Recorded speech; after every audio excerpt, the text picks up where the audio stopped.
আসসালামু আলাইকুম। বিডি নিউজে আপনাদেরকে স্বাগতম। সংবাদের শুরুতেই শিরোনাম, পরে বিস্তারিত। ইয়েমেনি ক্ষেপণাস্ত্র ইসরায়েলের সব হিসাব পাল্টে দিয়েছে। এদিকে ইয়েমেনের সঙ্গে পারছে না ইসরায়েল, দিশেহারা নেতানিয়াহু। অল্পের জন্য বেঁচে গেল আরেকটি মার্কিন যুদ্ধবিমান। সিরিয়ায় বাশারের অনুগত সেনাবাহিনীর বিরুদ্ধে পাল্টা হামলা। সর্বশেষে জানিয়ে দিব তিব্বতে চীনের বিদ্যুৎ বাদ প্রভাব পড়বে ভারত ও বাংলাদেশে।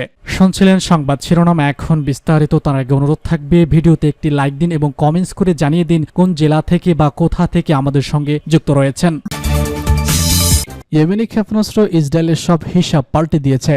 ইরানের বিপ্লবী গার্ড বাহিনীর একজন মুখপাত্র জানিয়েছেন, ইয়েমেনের আনসারুল্লাহ গোষ্ঠীর হাইপারসনিক ক্ষেপণাস্ত্র হামলা ইসরায়েলের সব হিসাব পরিবর্তন করে দিয়েছে।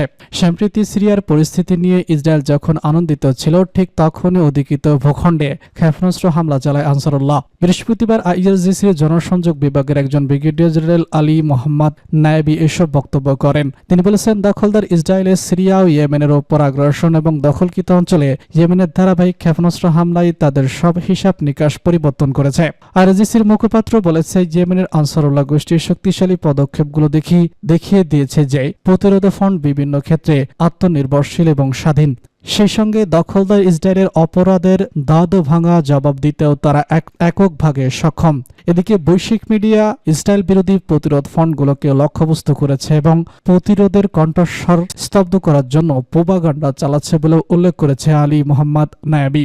আইআরজিসির কমান্ডার প্রতিরোধ ফ্রন্টগুলোকে তাদের বিরুদ্ধে চালানো এই প্রোপাগান্ডাকে সৃজনশীল উপায়ে মোকাবেলা করার জন্য একটি ব্যাপক মিডিয়া ফ্রন্ট গঠনের প্রয়োজনীয়তার উপর জোর দিয়েছেন। উল্লেখ্য, 2023 সালের 7 অক্টোবর গাজায় সার্বত্রিক অভিযান শুরু হওয়ার পর থেকে পর্যন্ত ইসরায়েলি আগ্রাসনে অন্তত 45,361 জন ফিলিস্তিনি শহীদ হয়েছেন। তাদের বেশিরভাগই নারী ও শিশু। দখলদার ইসরায়েলি শাসকদের বিরুদ্ধে ফিলিস্তিনের আগ্রাসনের গতি ইয়েমেনের প্রকাশ্যে সমর্থন দিয়ে যাচ্ছে। আনসারুল্লাহ ইসরায়েল, যুক্তরাষ্ট্র এবং যুক্তরাজ্য সম্পর্কিত জাহাজগুলোতে লক্ষ্যবস্তু করে তাদের হামলা চালিয়ে যাচ্ছে, যেন তেল আবিব সরকার গাজায় গণহত্যামূলক অপরাধ বন্ধ করতে বাধ্য হয়। ইয়েমেনি সশস্ত্র বাহিনী ঘোষণা করেছে, গাজার উপর ইসরায়েলের স্থল বিমান হামলা বন্ধ না হওয়া পর্যন্ত তাদের এই হামলা অব্যাহত থাকবে। বুধবার ইয়েমেনি সশস্ত্র বাহিনী গাজার প্রতি সমর্থন জানিয়ে দখলকৃত ইসরায়েলি অঞ্চলের একটি সামরিক লক্ষ্যবস্তুতে ক্ষেপণাস্ত্র হামলা চালিয়েছে, যা ছিল দুই দেশের মধ্যে দ্বিতীয় আক্রমণ। ইয়েমেনি সশস্ত্র বাহিনীর মুখপাত্র ব্রিগেডিয়ার জেনারেল ইয়াইয়া সারি জানিয়েছেন, এই অভিযানে একটি ব্যালিস্টিক ক্ষেপণাস্ত্র মিসাইল ব্যবহার করা হয় এবং এটি তেল আবিবের একটি ইসরায়েলি সামরিক লক্ষ্যবস্তুতে আঘাত আনে, যাতে ইসরায়েলের ব্যাপক ক্ষয়ক্ষতি সাধিত হয়। ইয়েমেনের সঙ্গে পারছে না ইসরায়েল, দিশেহারা নেতানিয়াহু। ইরান এখন ইসরায়েলের দৃষ্টি সীমার বাইরে। এরপর 3টি সাফল্য ইসরায়েলকে নিয়ে নতুন করে ভাবতে বাধ্য হচ্ছে ইরান। তবে যদিও ভাবনার সময় খুব একটা পাচ্ছে না, বয়সের ভারে নুয়ে পড়া ইরানের সর্বোচ্চ নেতা আয়াতুল্লাহ আল খামেনি নিজেদের সম্ভাব্য উত্তরসূরি ইব্রাহিম রাইসিকে হটিয়ে খামেনি যে ধাক্কা খেয়েছেন, তার সকল দখল এখনও বইতে হচ্ছে তাকে। আবার জেনারেল কাসেম সোলাইমানির মতো চৌকির সামরিক কর্মকর্তাকেও নেই তার পাশে। কাছের বলে বিশ্বস্ত এবং সাহসী সেনানীর অভাব এখন তাড়িয়ে বেড়াচ্ছে খামেনিকে। আবার লেবানন ও সিরিয়ার ব্যর্থ হয়েছে ইসরায়েলের কৌশল। উল্টো সিরিয়ার বাশার আল আসাদের পতন তেহরানের সব কৌশল বদলে দিয়েছে।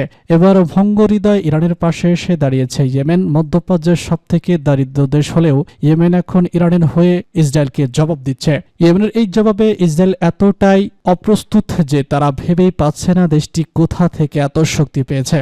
একের পর এক ইয়েমেনের ব্যালিস্টিক মিসাইল একেবারে ইসরায়েলের প্রাণকেন্দ্রে আঘাত আনছে, আর সেই হামলা রুখতে ব্যর্থ হচ্ছে তেল আবিবের শত্রুচক্ষু।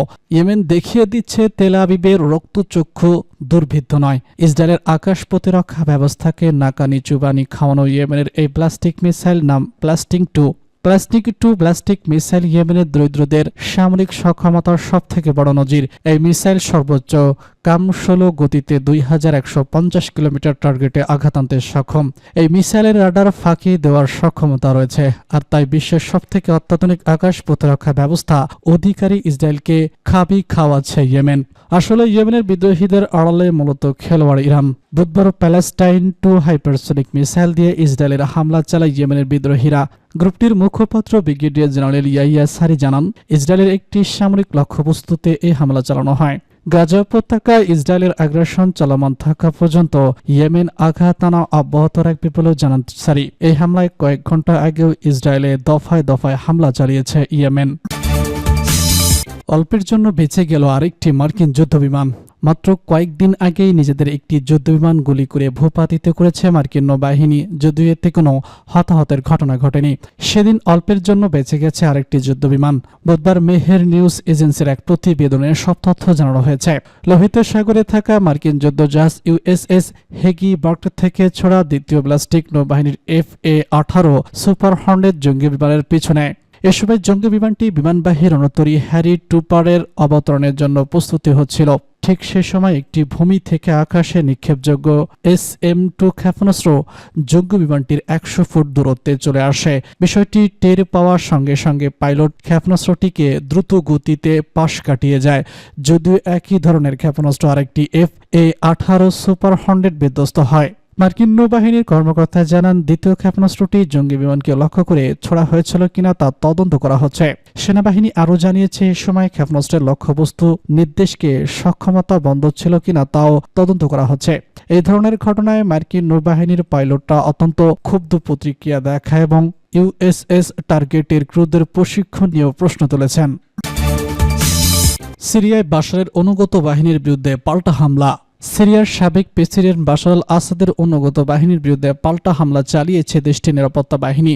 পশ্চিমাঞ্চলীয় প্রদেশ তারতুসে আজ বৃহস্পতিবার এই ঘটনা ঘটে বলে জানিয়েছে দেশটির গণমাধ্যম।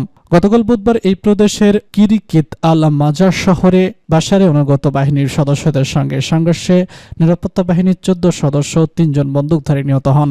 এর একদিন পরই আজ এই পাল্টা হামলার ঘটনা ঘটল। সিরিয়ায় যুদ্ধ পর্যবেক্ষণকারী যুক্তরাজ্য ভিত্তিক সংগঠন Syrian observatory for human rights বলেছে, আজকের হামলায় 3 জন নিহত হয়েছে। তারা পদচ্যুত প্রেসিডেন্ট বাশার আল আসাদের অনুগত সশস্ত্র যোদ্ধা ছিলেন।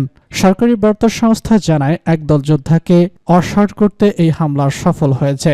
ওই অঞ্চলে এই হামলার উদ্দেশ্য ছিল নিরাপত্তা, স্থিতিশীলতা এবং শক্তি পুনরুদ্ধার। কোদাস তারতুস প্রদেশটি বাশার আল আসাদের শক্ত ঘাঁটি হিসেবে পরিচিত।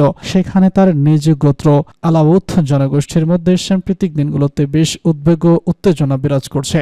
যুক্তরাজ্য ভিত্তিক পর্যবেক্ষণী সংস্থা জানায়, সিরিয়ার রাজধানী দামেস্কের কাছে অবস্থিত কুখ্যাত কারাগারে বন্দীদের নির্যাতনের সঙ্গে জড়িত অভিযোগে আসাদ সরকারের এক সাবেক কর্মকর্তাকে গ্রেপ্তারের চেষ্টা চালায় নিরাপত্তা বাহিনী। এ সময় স্থানীয় বেশ কিছু বাসিন্দা তাদের বাড়ি ঘরে ঢুকে তল্লাশি চালানোর অনুমতি না দেওয়া পর্যন্ত এই সংঘর্ষ বাধে। এই কর্মকর্তার ভাই এবং আরও বেশ কয়েকজন সশস্ত্র ব্যক্তি নিরাপত্তা বাহিনীর উপর অতর্কিত হামলা চালান। এ ঘটনায় বেশ কিছু মানুষকে গ্রেপ্তার করা হয়। তিব্বতে চীনের জলবিদ্যুৎ বাঁধ প্রভাব পড়বে ভারত ও বাংলাদেশে। চীন তিব্বতে বিশ্বের সবথেকে বড় জলবিদ্যুৎ বাঁধ নির্মাণের একটি প্রকল্প অনুমোদন করেছে। তিব্বত মালভূমির পূর্ব অংশে এই প্রকল্পের কারণে বাংলাদেশ ও ভারতের অনেক মানুষ ক্ষতিগ্রস্ত হতে পারেন। মধ্য অঞ্চলে অবস্থিত থিং জয়েন্ট বাঁধের উৎপাদন ক্ষমতার চেয়ে 3 গুণ বেশি বিদ্যুৎ উৎপাদন সম্ভব হবে নতুন বাঁধটি থেকে।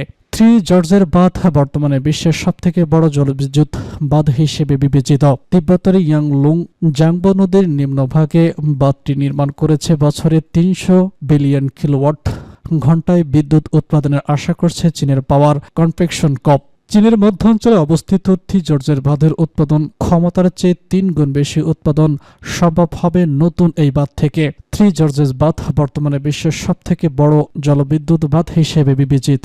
নতুন এই প্রকল্প চীনের কার্বন নিরপেক্ষতার লক্ষ্যমাত্রা পূরণে গুরুত্বপূর্ণ ভূমিকা পালন করার পাশাপাশি কৌশলের মতো সংশ্লিষ্ট শিল্প খাতকে আরও সমৃদ্ধ করবে ও তিব্বতকে কর্মসংস্থান বৃদ্ধি করবে বলে জানিয়েছে দেশটির সরকারি বার্তা সংস্থা সিনহুয়া। নতুন বাঁধটি নির্মাণে থিং জর্জ বাঁধের চেয়ে বেশি অর্থ ব্যয় হবে বলে ধারণা করা হচ্ছে। এই ব্যয়ের মধ্যে প্রায় 15 লাখ মানুষকে অন্যত্র পুনর্বাসনের খরচ রয়েছে। থ্রি জর্জ বাঁধ নির্মাণে ব্যয় হয়েছিল 34.83 বিলিয়ন মার্কিন ডলার। চীনা কর্তৃপক্ষ অবশ্য তিব্বত প্রকল্পটির কারণে ঠিক কত সংখ্যক মানুষকে অন্যত্র সরিয়ে যেতে হবে এবং মালভূমির অন্যতম সমৃদ্ধ এবং বৈচিত্র্যময় লক্ষ্যবস্থানে তার এসব কি হবে সে সম্পর্কে বিস্তারিত কোনো তথ্য জানায়নি। তবে তারা জানিয়েছে এই বাঁধের কারণে পরিবেশ ও নিম্নভাগে পানি সরবরাহ ব্যবস্থায় বড় কোনো প্রভাব পড়বে না। বাংলাদেশ এবং ভারত অবশ্য তা সত্ত্বেও বাঁধটি নিয়ে নিজেদের উদ্বেগের কথা জানিয়েছে। আশঙ্কা করা হচ্ছে যে এই প্রকল্পের কারণে শুধু স্থানীয় বাসস্থানে পরিবর্তন নয়, নদীর নিম্নভাগের পানি প্রবাহ পথ গতিতেও পরিবর্তন আসবে। ওয়াংলুং জাংবো নদীটি তিব্বতের পর ব্রহ্মপুত্র নাম নামে ভারতের অরুণাচল ও আসাম হয়ে বাংলাদেশে পৌঁছেছে।